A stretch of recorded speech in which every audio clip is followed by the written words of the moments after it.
கிறிஸ்து இயேசுவில் அன்பார்ந்தவர்களே, மீண்டுமாக உங்கள் யாவரையும் இந்த ஏப்ரல் மாதம் 11ஆம் நாள் வெள்ளிக்கிழமையின் காலை வேளையிலே உங்களை அன்போடு வாழ்த்தி வரவேற்கின்றோம். இந்த காலை நேர இறை தியானத்தை நாம் ஆரம்பிக்கலாம். நமது ஆரம்பம் பிதா, குமாரன், பரிசுத்த ஆவியின் நாமத்தில் உள்ளது. ஆமென். ஜெபிப்போம்.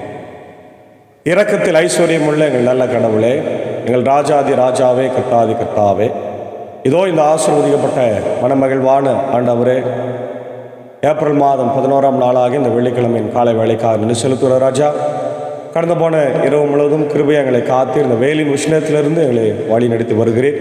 தொடர்ந்து ஆண்டவரே, இந்த வெயிலின் உஷ்ணத்திலிருந்து எங்களை காத்துள்ளோம். இந்த நாளின் இறை செய்திக்காக ஜெபிக்கிறோம். அடியானை மறைத்து நீர் பேசுராஜா நாங்கள் கேட்கிறோம். இந்த நாளின் இறை செய்தி, பாடல் வேலை, ஜெப வேலை எங்களுக்கு ஆசீர்வதித்தார். இந்த குழுவை நீர் எடுத்து பயன்படுத்தும். இதை கேட்டு பயன்படுகிற எல்லாமுக்கும் சிலுவை நாதரின் ஆசீர்வாதங்களை தந்து வழிநடத்தும். இயேசுவின் மூலம் ஜெபிக்கிறோம் நல்ல பிதாவே, ஆமென். காலை வேளையில் நாம் ஆண்டவரை துதிக்கும்படியாக அவருடைய பாடல்களை தியானிக்க 595வது பாடலாகிய கல்வாரி சிலுவை நாதா காரிருள் நீக்கும் தேவா என்ற பாடலை சாரோடு இணைந்து நாம் பாடுவோம். 595வது பாடல்.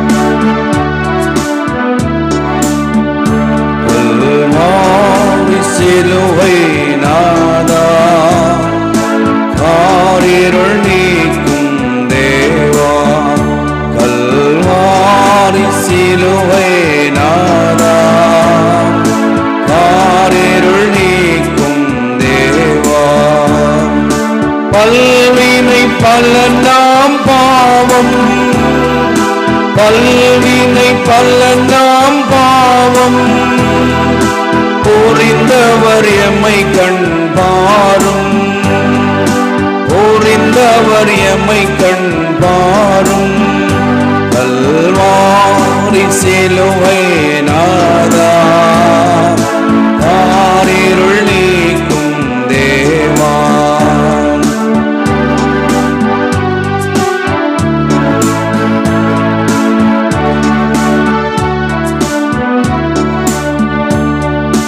மண்ணுயிர் மீட்கும் மண்பா, தன்னுயிர் மாய்த்தாய் அன்பே, மண்ணுயிர் மீட்கும் மண்பா, தன்னுயிர் மாய்த்தாய் அன்பே, மண்பதை மாந்தர் முன்னாள், மண்பதை மாந்தர் முன்னாள், தரணியை இழுத்தாய் நின்பான், தரணியை இழுத்தாய் நின்பான், கல்வாரி சிலுவை நாதா காரிருள் நீக்கும் தேவா, கல்வாரி சிலுவை நாதா காரிருள் நீக்கும் தேவா.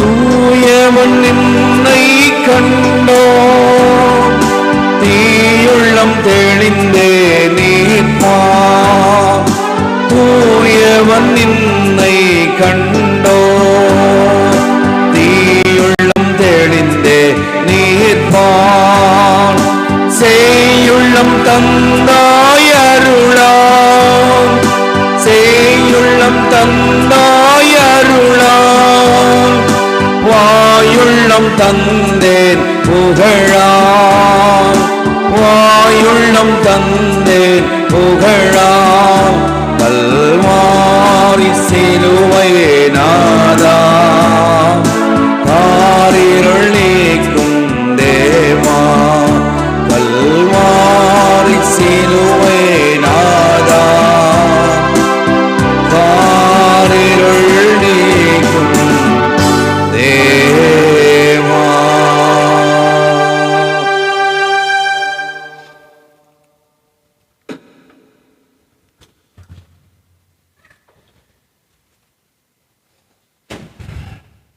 பாடுகளின் தாசனாம் இறைமைந்தன் இயேசுவின் திருப்பெயரிலே மீண்டுமாக உங்களை யாவரையும் அன்போடு வாழ்த்தி வரவேற்கிறோம். இந்த காலை நேரத்திலும் இயேசுவின் பாடுகளை குறித்து நாம் தியானித்து கொண்டிருக்கிறோம். த பேஷன் நரேட்டிவ்ஸ் என்று சொல்லப்படுகிற இயேசுனுடைய பாடுகளை. லூக்கா சுவிசேஷம் 23ஆம் அதிகாரத்தில் இருக்கின்ற அவருடைய பாடுபடுகின்ற சரித்திரத்தை நாம் பார்ப்போம். இயேசுவை பிலாத்திடம் அழைத்து செல்லுதலும், ஏரோது முன்னிலையில் அழைத்து செல்வதும், இயேசுவுக்கு மரண தண்டனை விதிக்கின்ற ஒரு பகுதி. இந்த பகுதியில் லூக்கா 23லிருந்து 1ஆம் அதிகாரத்திலிருந்து 21ஆம் அதிகாரம் வரையில், அந்த 24ஆம் அதிகாரம் வரையில் நம்ம இருக்கிறத நம்ம பார்க்குறோம். கடைசி வரை 23 அதிகாரம் ஃபுல்லாக. இதில் இந்த மக்கள், திரண்டிருந்த மக்கள் அனைவரும் எழுந்து இயேசுவை பிலாத்தின் முன் கொண்டு சென்றார்கள். இவன் நம் மக்கள் காரமாய் இருக்கிறான், சீஷருக்கு கப்பம் கட்டக்கூடாது என்றான் தானே, அவரே மெய்யாக மேசியா அரசன் என்று சொல்லிக் கொள்ளுகிறான். இவற்றையெல்லாம் நாங்களே கேட்டோம் என்று அவர்கள் இயேசுவின் மேல் குற்றம் சுமத்த தொடங்கினார்கள். இயேசுனுடைய போதனைகளில் இருந்து இயேசுவை குற்றம் கண்டுபிடிக்கின்ற மக்களாக அவர்கள் இருக்கிறார்கள். அதாவது இயேசு நான் பிதாவினிடத்திலிருந்து வருகிறேன் என்று சொன்னார் இல்லையா? அப்போ இவர் பிதாவினிடத்திலிருந்து வருகிறார்னா அவ்வளோ பெரிய ஆளா? இப்போ தன்னை மேசியா என்று சொல்லுகிறாரே அப்படின்னெல்லாம் அவர் மேலே அவர் குற்றச்சாட்டுகளை வைக்கின்றார்கள். குற்றம் சுமத்த தொடங்கினார்கள். பிலாத்து அவரை நோக்கி யூதரின் அரசனா என்று கேட்க, அவர் அவ்வாறு நீர் சொல்லுகிறீர் என்று பதில் கூறினார். பிலாத்து தலைமை குருக்களையும் மக்கள் கூட்டத்தையும் பார்த்து, இவனிடம் நான் குற்றம் ஒன்றும் காணவில்லை என்று கூறினான். ஆனால் அவர்கள், இவன் கலிலேயா தொடங்கி யூதேயா வரை இவ்விடமும் முழுவதிலும் மக்களுக்கு கற்பித்து அவர்களை தூண்டிவிடுகிறான் என்று வலியுறுத்தி கூறினார்கள். மக்களை கலகத்துக்குள்ளாக ஆக்குகிறார் என்று இயேசுவின் மேலே குற்றம் சாற்ற தொடங்கினார்கள் என்பதை நம்ம பார்க்கணும். அன்பான தேவனுடைய பிள்ளைகளே, எப்பொழுதுமே ஒரு நீதிமான் மேலே பொய் குற்றம் சாட்டுவது மிக மிக சுலபமாக இன்றைக்கு நம்ம பார்க்கின்றோம். நிறைய அநியாயம் செய்கிறவர்கள், அக்கிரமம் செய்கிறவர்கள், பதவியில் இருந்து அதிகாரத்தை துஷ்பிரயோகம் செய்கிறவர்கள் மேலெல்லாம் எந்த குற்ற வழக்கு எதுவுமே இல்லாமல் இன்னைக்கு ஏழை எளிய மக்கள் மேலே, ஏழை சொல் அம்பலத்தில் ஏறாது என்று சொல்லப்படுகின்ற அந்த பழமொழிக்கு ஏற்ப ஏழைகள் மேலே தான் இன்றைக்கு அதிகமாக வழக்குகள் பதிவு செய்யப்பட்டு நீதிமன்றங்களில் அதை குறித்து விவாதிக்கின்றதை நம்ம பார்க்கிறோம். ஆனால் பணக்காரர்கள் மேலும் அரசியல்வாதிகள் மேலும் இருக்கின்ற வழக்குகளை பார்த்தால் அவர்களுக்கு பிணை கொடுப்பது, அவர்களுக்கு ஜாமீன் கொடுப்பது, அவர்களுக்கு பரோல் கொடுப்பது போன்ற எல்லா காரியங்களும் இன்றைக்கு வழக்கு மன்றங்கள் செய்கிறதை பார்க்கிறோம். ஆகவே இந்தியாவில் இன்றைக்கு உச்சபட்ச நம்பிக்கையாக இருந்த நீதிமன்றங்களே இன்றைக்கு அது மிகப்பெரிய ஒரு பிரச்சனைக்குள்ளாக இருக்கிறத நம்ம பார்க்கிறோம். அதே வேளையில் இங்கே இயேசுவையும் அதே போலதான் குற்றம் சாட்டி கொண்டே இருக்கிறார். அவருடைய போதனையை குற்றம் கண்டுபிடிக்கிறார்கள், விமர்சனம் செய்கிறார்கள். ஆக பிலாத்து என்ன சொல்கிறாரு? இயேசு மேலே எந்த தப்பும் இல்லை, அவரை நான் விடுதலை செய்ய போகிறேன் அப்படின்னு அந்த மக்களுக்கு சொல்கிறார். ஆனால் அந்த மக்கள் என்ன சொல்கிறாங்க? இவர் கலிலேயாவிலிருந்து யூதேயா வரையில், இந்த நாள் வரையில் இந்த இடத்துல கூட அவர் கலகம் பண்ணியிருக்கிறாரு, அதனால் நிச்சயமாக அவரை சிலுவையில் அறைய வேண்டும் என்று சொல்லி இயேசுவின் மேலே பழி சுமத்துகிறத நம்ம பார்க்குறோம். ரெண்டாவது, பிலாத்து என்ன பண்ணுறாரு? இவர் கலிலேயரா, அப்போ இவரை யார்கிட்ட அனுப்பலாம்? ஏரோதுகிட்ட அனுப்பலாம். ஏன்னா ஏரோது தான் அந்த பகுதியினுடைய அரசராக இருக்கிறாரு, சிற்றரசராக இருக்கிறாரு அப்படின்னு சொல்லி ஏரோதுகிட்ட அனுப்பி அவர் தப்பித்து கொள்ள பார்க்குறார், எஸ்கேப் ஆக பார்க்குறார். அப்போது இதை கேட்ட பிலாத்து, இவன் கலிலேயனா என்று கேட்டான். அவர் ஏரோதுவின் அதிகாரத்திற்கு உட்பட்டவர் என்று அவன் அறிந்து அப்போது எருசலேமில் இருந்த ஏரோதிடம் அவரை அனுப்பினான். இயேசுவை கண்ட ஏரோது மட்டற்ற மகிழ்ச்சி அடைந்தான். ஏன்னா இயேசுவை அவர் நிறைய முறை பார்க்க வேண்டும் என்று விரும்பினார். அவருடைய போதனைகள், அவருடைய சித்தாந்தங்கள் எல்லாம் அறிந்து கொண்டு அவரை பார்த்து அவரிடத்திலிருந்து அற்புதங்களை எப்படியாவது பெற வேண்டும் என்று சொல்லி அதற்காக இயேசுவை பார்க்க வேண்டும் என்று அவன் விரும்பினான். இயேசுவை விடுதலை செய்வதற்காக அல்ல, அவரிடத்திலிருந்து அற்புதங்களை பெற வேண்டும் என்று விரும்பி இயேசுவை பார்த்து மகிழ்ச்சி அடைந்தான். ஏனெனில் அவரை குறித்து கேள்விப்பட்டு அவரை காண நெடுங்காலமாய் விருப்பமாய் இருந்தான். அவர் அரும் அடையாளம் ஏதாவது செய்வதை காணலாம் என்று நெடுங்காலமாய் எதிர்பார்த்திருந்தான். பார்த்தீங்களா, அற்புதங்களை எதனா செய்கிறாரா அப்படின்னு சொல்லி அதை பார்க்கலான்னு சொல்லி அவன் இருந்தான். ஆனால் அவரிடம் பல கேள்விகள் கேட்டான். ஆனால் அவர் அவனுக்கு பதில் எதுவும் கூறவே இல்லை. அங்கே நின்ற தலைமை குருக்களும் மறைநூலும் அறிஞர்களும் இந்த மிகுதியான குற்றம் சுமத்தி கொண்டே இருந்தார்கள். ஏரோது தன் படைவீரரோடு அவரை இகழ்ந்து ஏளனம் செய்து பளபளப்பான ஆடையை அவருக்கு உடுத்தி அவரை பிலாத்திடம் திருப்பி அனுப்பி அவரை நீங்களே விசாரிங்கள், இதுவரை ஒருவருக்கொருவர் பகைவராய் இருந்த ஏரோதும் பிலாத்தும் அன்று நண்பர்களாய் மாறினார்கள். பார்த்தீங்களா, ஏசாமி நிமித்தமாக அதுவரையில பகைவர்களாய் இருந்த ஏரோதும் பிலாத்தும் என்ன ஆயிட்டாங்களா? நண்பர்களாய் மாறி போனார்கள். அப்ப இயேசுவினிடத்துல அவர் அற்புதங்களை அடையாளங்களை தேடினார். ஆனால் அவர் ஒண்ணுமே செய்யலை. ஏன்னா அவர் இங்கே அற்புதங்களை அடையாளங்களை செய்வதற்கு அல்ல, பாவிகளை ரட்சிக்கவே கிறிஸ்து உலகத்தில் வந்தார் என்று வேதம் நமக்கு மிக தெளிவாய் சொல்லியிருக்கிறது. ஆகவே இங்கே பிலாத்து மேலே மிக அதிகமாக குற்றம் சுமத்தி கொண்டே இருக்கிறாங்க. அந்த குற்றங்களை இயேசுவின் மேலே குற்றம் சுமத்தி கொண்டே இருக்கிறாங்க. மீண்டும் ஏரோது பிலாத்துவிடம் இயேசுவை அனுப்புகிறார். அப்போ ரெண்டு பேருமே அவங்க பேசாமல் இருந்தாங்க, ரெண்டு பேருமே சண்டையிட்டு இருந்தாங்க, பகைவராக இருந்தாங்க. இயேசுவின் நிமித்தம் அவர்கள் மீண்டும் நண்பர்களாய் மாறினார்கள் என்று நாம் இந்த பகுதியில் பார்க்கிறோம்.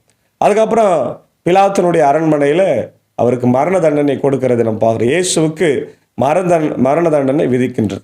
பிலாத்து தலைமை குருக்களையும் ஆட்சியாளர்களையும் மக்களையும் ஒன்றாக வரவழைத்தான். அவர்களை நோக்கி, மக்கள் சீரழிய காரணமாய் இருக்கிறான் என்று இவனை என்னிடம் கொண்டு வந்தீர்களே, இதோ நான் உங்கள் முன்னிலையில் விசாரித்தும் நீங்கள் சுமத்துகிற எந்த குற்றத்தையும் இடத்தில் நான் காணவில்லை, ஏரோதும் குற்றம் எதுவும் காணவில்லை. ஆகவே அவர் இவனை நம்மிடம் திருப்பி அனுப்பியுள்ளார். மரண தண்டனைக்குரிய யாதொன்றையும் இவன் செய்யவில்லை என்பது தெளிவாகிறது. எனவே இவனை தண்டித்து விடுதலை செய்வேன் என்றான்.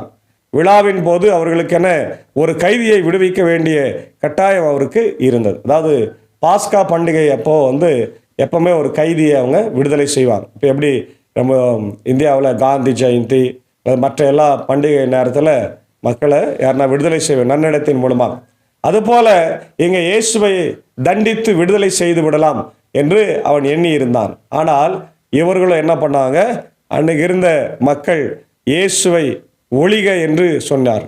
எந்த வாயில இயேசுவை வரவேற்றார்களோ, குருத்தோலை திருநாளிலே இயேசு வாழ்க, இயேசு வாழ்க, இயேசு வாழ்க என்று வரவேற்றார்களோ, அவர்கள் வாயிலிருந்து என்ன வருது, அவர் ஒழிக என்று வருகிறது.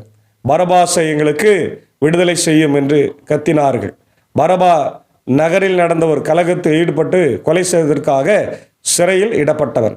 பிலாத்து இயேசுவை விடுதலை செய்ய விரும்பி மீண்டும் அவர்களை கூப்பிட்டு பேசினான். ஆனால் அவர்கள் அவனை சிலுவையில் அறையும் என்று கத்தினார்கள். பார்த்தீங்களா, பரபாசை விடுதலை பண்ணுங்க, இயேசுவை சிலுவையில் அறைய வேண்டும் என்று கத்தினார்கள். மூன்றாம் முறையாக அவன் அவர்களை நோக்கி, இவன் செய்த குற்றம் என்ன, மரண தண்டனைக்குரிய குற்றம் ஒன்றும் என்னிடம் நான் காணவில்லை, எனவே இவனை நான் தண்டித்து விடுதலை செய்வேன் என்று சொன்னார்கள். இயேசுவை அவர்கள் சிறை அறிய வேண்டும் என்று உரத்த சத்தத்தில் வற்புறுத்தி கேட்டார்கள். அவர்கள் குரலை வென்றது. அவர்கள் கேட்டபடியே பிலாத்து தீர்ப்பு அளித்தான். கலகத்தில் ஈடுபட்டு கொலை செய்வதற்காக சிறையில் இடப்பட்டிருந்தவனை அவர்கள் கேட்டுக்கொண்டபடியே அவன் விடுதலை செய்தான். இயேசுவையோ அவர்கள் விருப்பப்படி செய்ய விட்டுவிட்டான் என்று நம்ம பார்க்கிறோம்.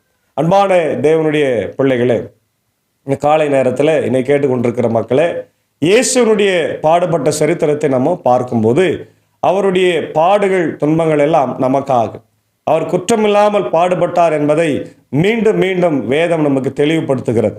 இங்கே நம்ம பார்க்குறோம், அதிகாரிகளாகிய பிலாத்தும் சரி ஏரோதும் சரி அவர் மேலே எந்த குற்றத்தையும் காணவில்லை. ஆனால் மக்கள் என்ன பண்ணுறாங்க, அவரை கொலை செய்ய வேண்டும், அவர் சிலுவையில் சாக வேண்டும் என்று சொல்லி அவர்கள் விரும்புகிறதை நம்ம பார்க்குறோம். ஏன்னா இது இறை திட்டமாக இருக்கிறது. ஒரு பக்கம் இறை திட்டம். ஏன்னா இயேசு ஆண்டவர் மரித்தாதான் இந்த உலகத்தின் மக்களுக்கெல்லாம் என்ன கிடைக்கும், விடுதலை கிடைக்கும், பாவத்திலிருந்து விடுதலை கிடைக்கும்.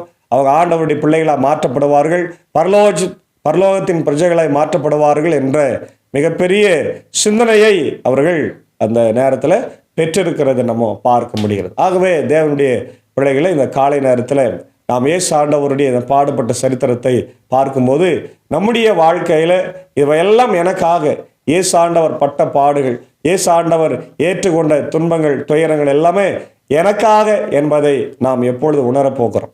கைகளிலே ஆணி, கால்களிலே ஆணி, விழாவிலே காயம், தலையிலே முள்முடி, கண் பார்வை இழந்த சூழ்நிலை, பசி, மயக்கம் எல்லாவற்றையும் இயேசு ஆண்டவர் சிலுவையில் நமக்காக ஏற்றுக்கொண்டார். நம்முடைய பாவங்களுக்காய், நம்முடைய அக்கிரமங்களுக்காய் நொறுக்கப்பட்டார், அடிக்கப்பட்டார் என்று ஏசாயா 53ஆம் அதிகாரத்தில் நம்ம பார்க்கிறோமே. நமக்காக குற்றவாளியாய் நிறுத்தப்படுகிறார், நமக்காக அவமானப்படுத்துகிறார். 1 கொரிந்தியர் 40 கசையடிகளை அவர் சிலுவையில் நமக்காக ஏற்றுக்கொண்டாரு என்கின்ற சிந்தனைகளை இந்த ஒரு சந்தி காலத்தில், குறிப்பாய் கடைசி வாரத்தில் பிரவேசிக்க போகிற நாம் இன்றைக்கு ஆண்டவருடைய பாடுபட்ட சரித்திரத்தை நினைவு கூற வேண்டும். அன்பான தேவனுடைய பிள்ளைகளே, மார்ட்டின் லூத்தர் சொல்லுகிறார், கிறிஸ்துவின் சிலுவை இல்லாமல் நமக்கு மேன்மை இல்லை. அதனால்தான் பவுலடிகளார் அதை அதிகமாக சொல்றாரு. 1 கொரிந்தியர் 1:18 சிலுவையை பற்றிய உபதேசம் கெட்டு போகிறவர்களுக்கு பைத்தியமா இருக்கிறது. எப்படி இருக்குதா? கெட்டு போறவர்களுக்கு பைத்தியம், ரட்சிக்கப்பட்ட நமக்கோ அது தேவ பலனா இருக்கிறது. அல்லேலூயா, பிரைஸ் தி லார்ட். அன்பான தேவ பிள்ளைகளை, இந்த காலை நேரத்தில் ஆண்டவருடைய இறை வார்த்தையை கேட்டிருக்கிற நாம், நம்முடைய வாழ்க்கையில் நாமும் கூட ஆண்டவருடைய பிள்ளைகளாய் விசுவாசத்தோடு ஆண்டவருடைய பாடுபட்ட சரித்திரத்தை நாம் தியானித்து அவருக்கு உகந்த பிள்ளைகளாய் மனம் திரும்பி வாழ்வதற்கு கர்த்தர் இந்த நாளிலே நம்மை அழைக்கிறார். இந்த ஒரு சந்தி காலத்தில் நாம் கேட்கின்ற இறை வார்த்தைகள், நாம் பாடுகின்ற பாடல்கள், நாம் உபவாசிக்கின்ற இந்த நாட்கள் எல்லாமே ஆண்டவருக்கு பிரியமுள்ளதாக இருக்கும். இது நம்முடைய உடல் ரீதியான மாற்றம் அல்ல, உள்ள ரீதியான மாற்றம், உள்ளார்ந்த மாற்றம். இதை நான் உபவாசம் இருக்கிறதுனால நான் வெயிட் குறைஞ்சிட்டேன், உபவாசம் இருக்கிறதுனால தாடி வச்சுனுங்கிறேன், உபவாசம் இருக்கிறதுனால நான் கருப்பு பேண்ட் கருப்பு சட்டை போடணுங்கிறேன். அப்படி இல்லை. நம்முடைய உள்ளார்ந்த மாற்றம் நமக்கு வேண்டும். நம்முடைய மனசு மாற வேண்டும், நம்முடைய உள்ளம் மாற வேண்டும், மனம் திரும்பி ஆண்டவரிடத்தில் வர வேண்டும். அதுதான் ஆண்டவர் நமக்கு கொடுக்கின்ற மிகப்பெரிய அழைப்பாக இருக்கிறது. ஆகவே இயேசு ஆண்டவர் சிலுவையில் நமக்காய் மரித்தார், நமக்காக பாடுபட்டார் என்ற சிந்தனையோடு இந்த நாட்களில் நாம் வாழ தூய ஆவியானவர் நம்மை வழிநடத்தி காப்பாராக. ஆமென். ஜெபிப்போம். பாடுகளின் தாசனே, சிலுவையின் நாயகனே, இந்த ஏப்ரல் மாதம் 11ஆம் நாளிலே, இந்த கடைசி வெள்ளிக்கிழமை, 5வது வெள்ளிக்கிழமை என்று சொல்லி நாங்கள் அழைக்கிறோம். அந்த நாளிலே உம்முடைய பாத்திலிருந்து இந்த நாளை ஆரம்பிக்கிறோம் ராஜா. இந்த நாள் வரையில் எங்களை காத்து வழி நடத்தினீர், நன்றி. இந்த நாளிலும் உம்முடைய இறை வார்த்தையின் வழியாய், குறிப்பாய் நீர் பாடுபட்ட சரித்திரத்தை ஆண்டவரை மீண்டும் ஒரு முறை வாசித்து அதில் இருக்கிற பொருட்களை நாங்கள் புரிந்து கொண்டு, இன்றைக்கு ஏழைகளும் ஆண்டவரை இப்படிதான் பாதிக்கப்படுகிறார்கள். ஏழை சொல் அம்பலத்தில் ஏறுவதில்லை, ஏழைகளுக்கு நீதி கிடைப்பதில்லை, நியாயம் கிடைப்பதில்லை. இயேசுவின் ஆண்டவரே அன்றைக்கு அவர் மேலே ஆண்டவரை பொய் குற்றங்களை சாட்டினார்கள் என்பதை பார்க்கிறோம். எங்களுக்காகவே இயேசு ஆண்டவர் குற்றமில்லாமல் ஆண்டவரே குற்றம் சாட்டப்பட்டார். எங்களுக்காக ஆண்டவர் நீதிபரராக இயேசு கிறிஸ்து அங்கே பாடுகளை அனுபவித்தார் என்று சொல்லி நாங்கள் பார்க்கிறோம். இன்றைக்கு நாங்களும் ஆண்டவரே இயேசுவின் பாடுகளை தியானித்து சிலுவைக்கு நேராக எங்கள் வாழ்க்கையை ஒருமுகப்படுத்த கிருபை தார். உலகம் எங்கும் இருக்கிற எல்லா மக்களையும் என் தேவன் ஆசீர்வதிப்பீராக.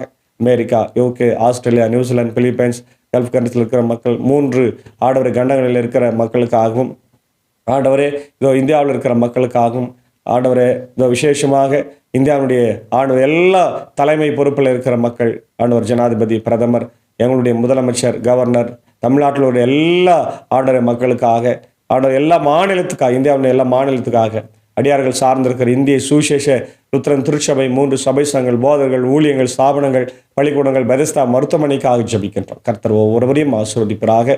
ஆண்டவர் எல்லாருடைய தேவைகளை என் தேவன் சந்திப்பீராக. இந்த நேரத்தில் ஆண்டவர் பலவீனமாக சுகரமாக இருக்கிற மக்களுக்காக ஜெபிக்கிறோம். உடைய ரெவரண்ட் டாக்டர் உதயநேசன் இருக்கா, நிக்சன் இருக்கா, ராஜ்குமார் இருக்காக, ஆண்டவர் பால்மோஸ் இருக்கா, ஜபலாசுசா இருக்காக ஜெபிக்கிறோம்.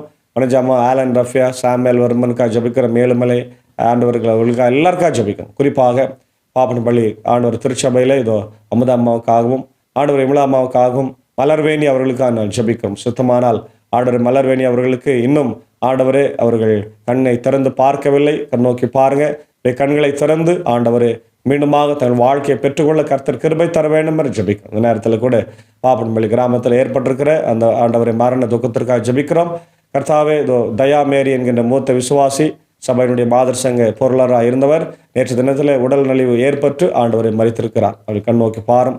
உலகம் தர முடியாத ஆறுதலை, மெய் சமாதானத்தை என் தேவன் அன்பு கணவர ஐயாவுக்கும் அன்பான பிள்ளைகள் ஒவ்வொருவருக்கும் என் தேவன் தாமே தந்து வழிநடத்த வேண்டுமா ஜெபிக்கிறோம். உலகம் தர முடியாத ஆறுதலை, மெய் சமாதானத்தை என் தேவன் தந்து வழிநடத்துவீராக. தொடர்ந்து இந்த நாளில் கூட அந்த அடக்க ஆராதனையில் நாங்கள் எல்லாரும் பங்கு பெற்று அந்த மக்களுக்கு ஆசீர்வாதத்தை சமாதானத்தை கூறி அறிவிக்க கர்த்தர் நீர் கிருபை தர வேண்டுமா ஜபிக்கும். அடியன் பணியாற்றுகிற பாப்பனப்பள்ளி, மின்னூர், வடகரை, மேல்சானாபு திருச்சபைகளை, குடும்பங்களை ஆசீர்வதிங்க.